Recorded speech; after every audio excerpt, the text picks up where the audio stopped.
আপনাদেরকে এবং আপনাদের মাধ্যমে প্রিয় দেশবাসীকে আমি আবারও আজকের পবিত্র ঈদুল ফিতরের ঈদ শুভেচ্ছা জানাচ্ছি। ঈদ মোবারক। বহু বছর পরে আল্লাহ রাব্বুল আলামিনের ইচ্ছায়, বাংলাদেশের মানুষের দোয়ায় আমি এবং আমার পরিবার দেশের মাটিতে দেশের মানুষের সাথে ঈদ পালন করতে সক্ষম হয়েছি। তার জন্য আমি প্রথমেই আল্লাহ রাব্বুল আলামিনের দরবারে শুকরিয়া আদায় করছি। আমি এই দেশের একজন নাগরিক হিসাবে আল্লাহ রাব্বুল আলামিনের কাছে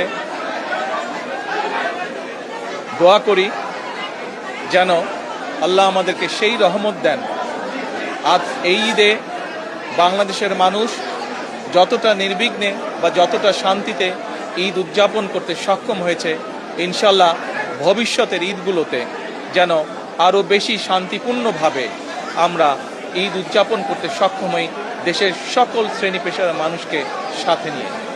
একই সাথে আসুন এই ঈদে আল্লাহ রাব্বুল আলামিনের কাছে আমরা রহমত চাই, যেন আল্লাহ আমাদেরকে সেই রহমত দেন যাতে করে আমরা বাংলাদেশের মানুষের সেই প্রত্যাশিত সেই বাংলাদেশকে ধীরে ধীরে গড়ে তুলতে পারি।